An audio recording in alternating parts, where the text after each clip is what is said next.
What up, Stackers? Big Stack McGee here. How are you doing today? It is Thursday, December 3rd, and I have this awesome coin that I purchased that I'm looking to do a little bit of show and tell on. Real briefly, though, ever since silver prices climbed north of $20 an ounce, I haven't just been very excited about spending my cash on increasing my bullion stack because so much of my stack was purchased at $14, $15, $16 an ounce that with it sitting at $23, $24 an ounce, it's very hard to pull the trigger, not to mention the fact that it's very, very challenging to find deals close to spot even at that price. So I'm not buying Silver Eagles at $30. I'm just not going to do that. So I had, monthly cash resources that I normally put towards silver and gold that had been sitting there for a few months. And so what I decided to do was to kind of go to what I would call my permastack, or even part of my regular coin collection.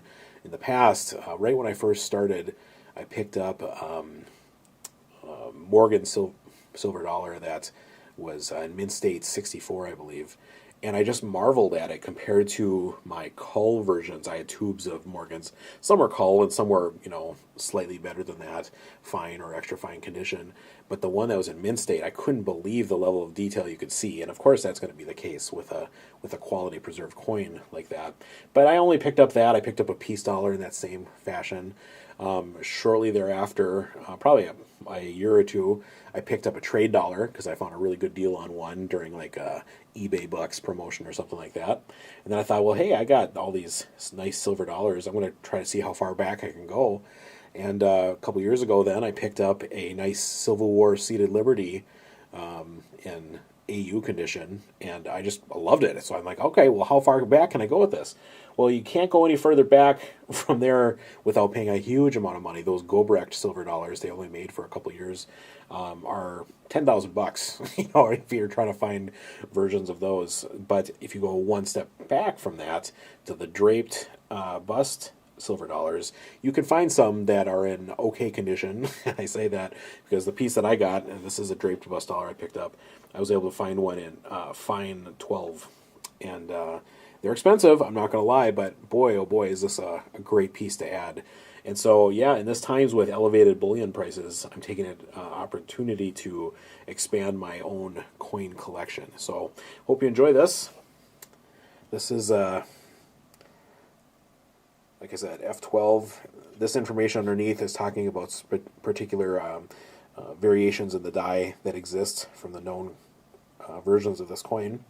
But here it is. $17.99 draped bust silver dollar. And there's a little bit of background light from the window. I apologize for that. But it's, I don't know if you can make it out. There's a really nice faint rainbow toning in this. Let me see if I can zoom in just a little bit for some of the more detail.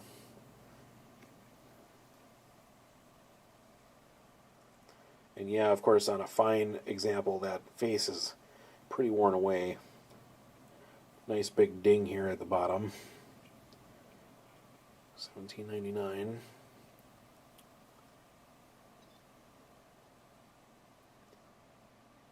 Let's take a look at the reverse here.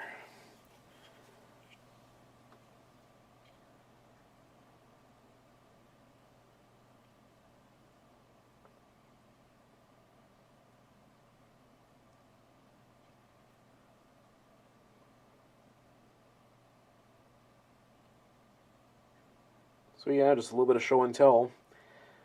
I realize that some of you,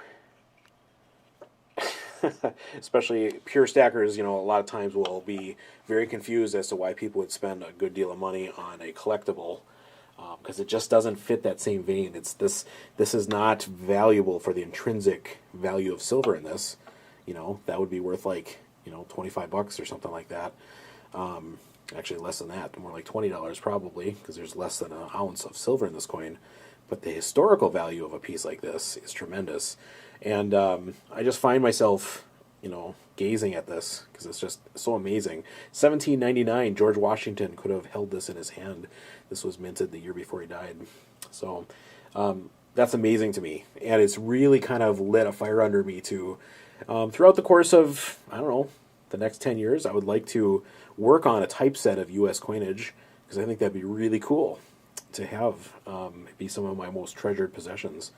I'm not going to be going all in on collectibles like this, but with prices where they're at and the fact that I have some extra money that I normally put towards bullion, this does fit the bill for me. So, yeah, I'm going to keep picking up some pieces that fill this out. I've got quite a few over the last 3 or 4 months. I haven't shown them on this channel because I didn't quite know where I was going or how I was evolving, what I was doing, and I realized, you know what, I'm just gonna show you what I'm into right now. So I realized there's a lot of people that watch my channel that are probably going to be like, I don't know that I agree with that. Well, it's really not up to you, I guess. It's just like I said, this is what I'm interested in right now. I'm not going to sell all my bullion in favor of collectibles. I'm certainly not going to do that. I'm very, very happy with the stack that I have, and I can tell you that if prices come way, way down again, I'm going to go right back to stacking cheap silver and gold. But for right now, learning more about U.S. historical coins has kind of been my fascination. But all right, you did notice, I apologize for the glares that are here, but this is one of those Gold Shield PCAGS pieces, which means they have a high resolution available to me online. So I'm just going to show you a picture because you can enjoy the toning just a little bit more from this picture here. But yeah, just a remarkable silver dollar. Just awesome. So I mentioned the Gobrecht dollars, which are very, very expensive. But if you go back one step to the flowing hair dollars, now it's this at a factor of 10 probably. So if I were to find a fine example of a flowing hair dollar, I would imagine you'd have to pay more than 10 grand. I haven't looked at it. I'm not going to spend that kind of money on a coin right now. But this was very, very well within my budget to be able to pick up. I can tell you that the value of this dollar in the book status is way above what I ended up paying for it, and I realized that a collectible piece is only worth what someone's willing to pay for it. So as far as I'm concerned, right now, it's worth what I paid. And I'm pretty confident if I had to resell it, that I would come very, very close to that, if not surpassing what I paid. But there you go. That's my pickup for right now. Very, very happy with this, and I'm just going to tell you right now, it's very addictive as you start researching things, because you can find awesome examples of U.S. coinage all over the place. And so in my opinion, if you're going to go this route and start pursuing some collectibles, you need to become an expert in how they're not only graded, but also how the markups work, how the different wholesale price lists that the dealers have work compared to what retail book might tell you that it's worth, because the retail book tells you this is worth hundreds of dollars more than I spent for it. So there you go. Yeah, capped bust silver dollar. Love this piece. All right, that's it for right now. I'll be back at you soon with another pickup and do a little bit of show and tell, I guess.